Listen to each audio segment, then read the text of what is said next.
What's happening, tubers? Tio here, Simplistic Fishing, back at you tonight for, nope, not a lake breakdown. We're actually going to talk about September baits tonight. What kind of baits should we be throwing in September, and where should we be looking in North Texas to try and find some bass? Helps if you hold it upright. Where are we going to look? What are we going to throw? That's what I want to talk to you guys about tonight. September can be really, really tough. I'll try to help you guys out. Let's go.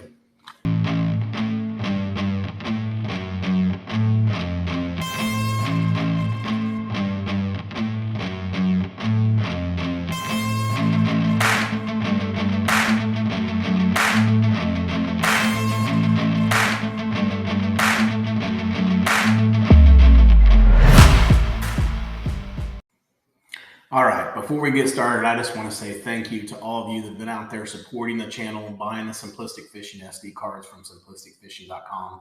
It has really helped me out, and I really appreciate it. And I've heard lots of good stories about guys finding fish and uncovering stuff they didn't know was out there. So super cool to hear that it's going well for you, and really appreciate you guys supporting me, especially as we grow here on YouTube as well. So thank you, thank you, thank you. So let's get started. Let's talk a little bit about September. Now, September can be a really, really tricky time to find fish. You're coming off the summertime when, if you were lucky, you found them and they were all schooled up and they were pretty much in the same place for, for about a month and a half, 2 months there. They were pretty consistently. You can go to those same places and catch fish. And then if you've noticed over the last couple of weeks, as our night temperatures have been dropping, those patterns that were working for you, those deeper offshore patterns, are starting to dwindle away. Now, they're dwindling away, but they're not breaking up completely. And I think that's where we get a lot of different opinions from all the people that are out there. But if you really pay attention, you listen to the pros. I'm talking about the pros, like the elite guys. If you listen to them talk about fall, they're all starting to kind of say the same thing. And that is that all fish don't migrate, right? A percentage of the fish migrate. And I even heard Edwin say the other night, he's not even sure if they even migrate at all. Some of those may just be resident fish and they end up biting in the backs of the creeks in the fall because there's more oxygen back there and they're more active.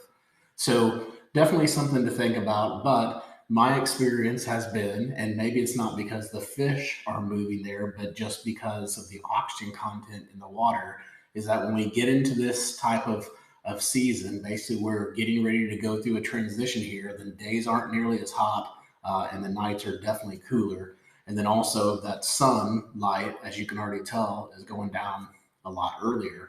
So the fish are on the move.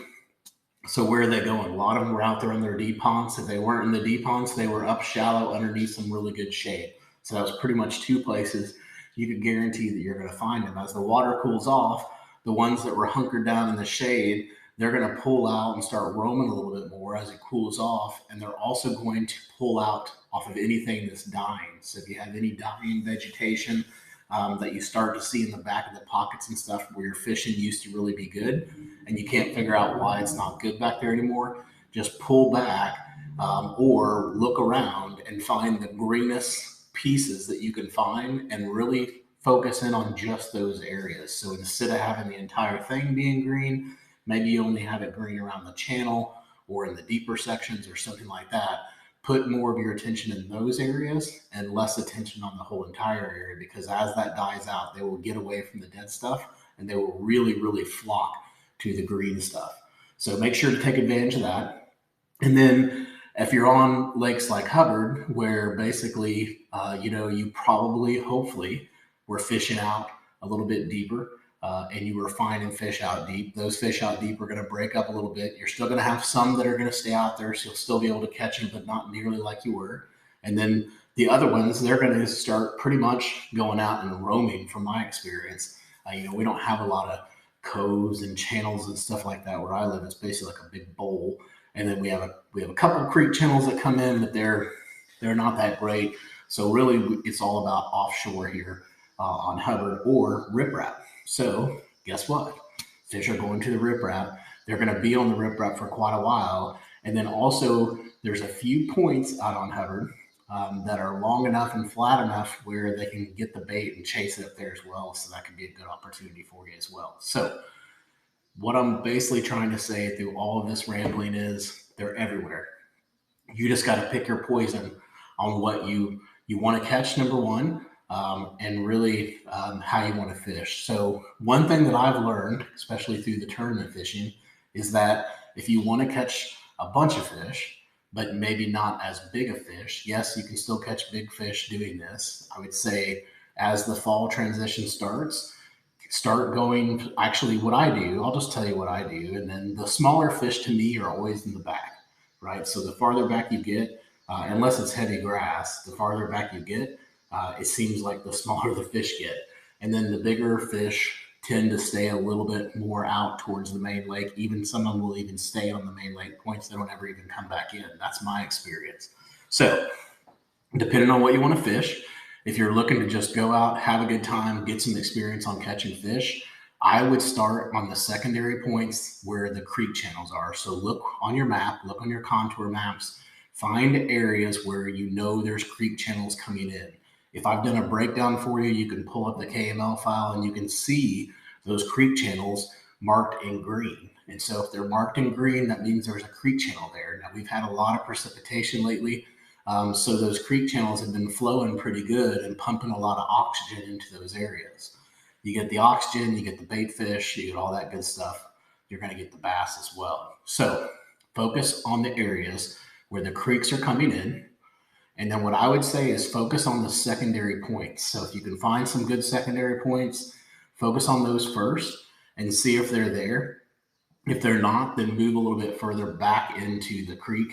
If they're not back there yet, it may still be just a little bit too early. You may have to go just the opposite. So if you start in the secondary point, maybe go back out to the main lake point, and then work your way in. It's totally up to you, but they should be somewhere between, my guess is they're going to be somewhere between that main lake point and that secondary point on those major creek channel arms. That's where I would be putting a lot of my attention. I'm not saying there's not fish everywhere, but those are going to be the areas that I would focus on if I were to go out there. So other than that, I'd be getting in the backs of the creeks where the hydrilla and stuff is. If you have that in your area, get back there, get in the hydrilla and have some fun. So let's start off and let's talk about hydrilla, pads, those types of places. We don't have a lot of that here in the city, so I don't get to experience it much. But if I was going to a lake that had that, these are the baits that definitely I would be throwing in September. So number one, if I'm around hydrilla, grass,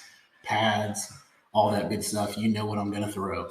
That is going to be a frog. So definitely, this is a 6th Sense frog. Had a lot of luck with this frog. Definitely, it's been pretty good to me. You guys know that I love those Bully Wah-2 frogs. They're definitely my favorite frogs. But definitely a frog. And for me, walking or popping, it doesn't matter, whichever one you want. This is a popping frog. It also walks pretty good, but I also like using just the walking frogs too. So the main thing here, though, is they're going to really start being focused in on bait fish. So you're going to notice a pattern here as I'm showing you stuff that a lot of this stuff is white in color, okay? And that's going to be key because this is all changing over to really primarily being all about the bait fish. Next thing that I would throw if I was in the grass or pads and all that stuff is going to be just a swim bait, just a normal swim bait. I've got a little rage tail on there. This is actually the swing head by 6th Sense. So this thing actually swings around. It's pretty cool. But definitely we'll be throwing the swim jig right now. This is a great bait to throw, especially if you're throwing around the pads. You can really work around the pads easy without getting hung up. Just a really good lure, and it's really quiet too. So you can almost, just work it really slow and, make it kind of be somewhat finessey because it's not really finessey though. And then last but not least, this will work on the grassy areas, the vegetation areas and stuff like that. But it also works just in open water. And that is just going to be a normal swim bait. This is just a gold swim bait that 6th Sense have. I think this is a 3.3, maybe a 3.5. Now, what I like to do is I like to throw it on these owner flashy swimmers. You'll see here this little flashy swimmer on the bottom. Just gives it a little bit more flash, adds a little bit more weight to it. I really like it.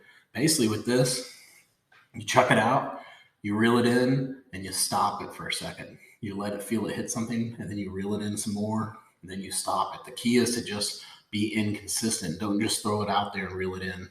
Throw it out there, reel it in. Will you catch fish? Yes, but you'll catch more fish if you throw it out there and stop it. Throw it out there, run it out there, throw it out there, reel it in, stop it, reel it in, stop it, reel, reel, reel, reel, stop, reel, reel. You see what I'm saying? Just being consistent with it, and you'll catch a lot more fish. All right. So those are going to be my 3 primary. If I'm fishing in a lake that has vegetation, I'm not even going to screw around with the main lake points to the secondary points. I'm going to go in the back of those creeks that have the vegetation. I'm going to throw a frog. I'm going to throw a swim bait. And I'm going to throw, did I just say swim bait? Swim jig. And I'm going to throw a swim bait. That's it. 3 lures. That's all I'm going to focus on. I'm pretty sure it's going to help you guys out, catch some fish. Now, if you're back there and they're not hitting on these lures, they're not even big lures, but they're not hitting on these lures, what you can do is downsize to a 1/0 flashy swimmer and a smaller swim bait. And you'll actually start catching fish. Not giant fish, but you catch fish. All right. Next on the list, let's talk about moving off now. Now let's talk about lakes more like Ray Hubbard, where I live. So we've got quite a bit of rock. We got very little vegetation, and not a lot of points and stuff like that to work on. So I've really got to, on this lake, I'm really going to just focus on the rock. Wherever I can find the rock, that's what I'm going to fish. And I'm going to get more parallel with the riprap. So if I'm up on the riprap, I'm definitely going to get right parallel with it. I'm going to put the boat right up on the edge of it, and I'm going to burn down the edges of it. When I'm doing that, there's a few different things that I'm going to do. One, if it's early in the morning, I'm probably going to do something like this little catwalk or Spook Junior, something like that, something that's white that I can walk and flicker like it's bait fish up on top. So I'm going to start with that as far as my top water lure if I'm fishing around rocks. Next, I would probably, if it's early in the morning, I'm probably going to go with this teeny tiny little bait right here. I think this is a Crush 50X by 6 cents. You can see this thing is not big. Let me show you the size of my palm, my hands right there. And that's how big this thing is.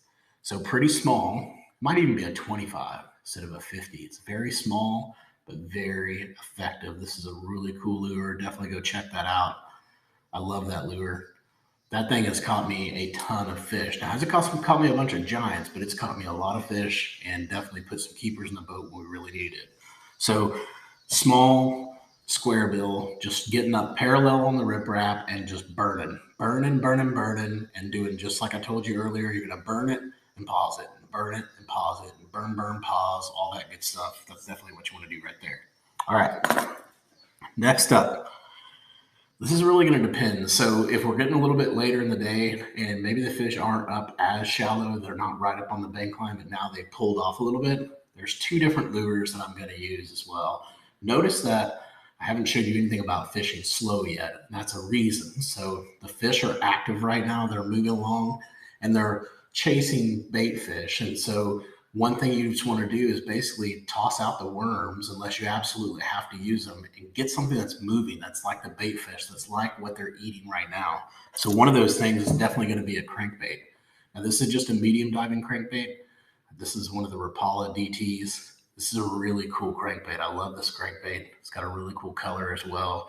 Catches me tons of fish. This one dives 8 feet, I believe. So it's a DT8.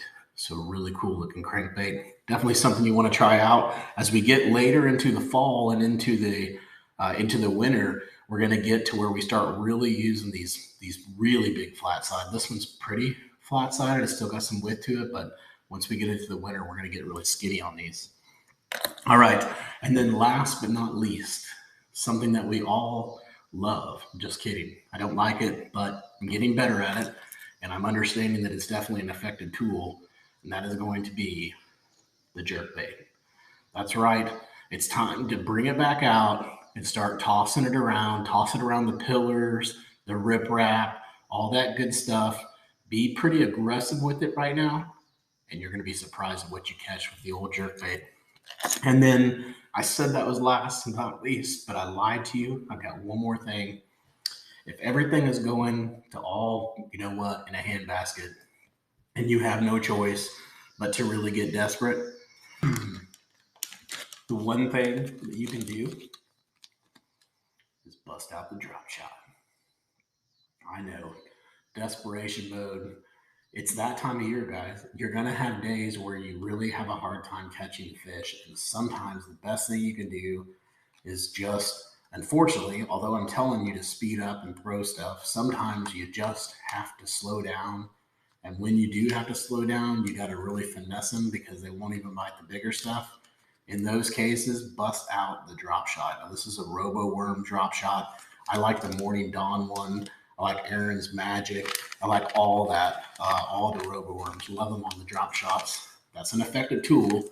It's something that every once in a while you'll catch a big one. For the most part, you're going to catch smaller ones, but it's going to get fish in the boat and it's going to get you some confidence. So make sure to learn how to throw that drop shot. Guys, I think that pretty much wraps us up for the September tips as far as what to use and everything. Remember, if you're fishing in a lake with a lot of aquatic vegetation, get in the backs of those creeks and take advantage of it while it's there before it dies out. Pay attention to if there is anything dying out, you're pulling off to the green stuff, and have fun, man. Throw a swim bait, throw a swim jig, and throw your frogs, and you should be good to go. If you're on a lake that doesn't have all that vegetation, it's time to really focus on the rocks. So get up on the rocks, get parallel with the rocks. If it's riprap rock that you're fishing, definitely get parallel with that. You're going to throw things like a jerk bait, like we talked about, later on in the day. In the mornings, you're going to get up really shallow and throw these little tiny crankbaits. You're going to throw the catwalk or spooks, stuff like that we talked about. And then as the day gets later and they pull off a little bit, get into more of a medium diving crankbait. And basically you're doing the same thing. You're still parallel, you're just not as shallow. Pull off just a little bit more, but keep that parallel cast. And then last but not least, if all things fail and you can't even get a bite and you just need to catch a fish, bust out your drop shot, get your fairy stick out, call it a day, hopefully catch a few fish. Hey, until next time, guys, I hope you catch your PB. Take it easy.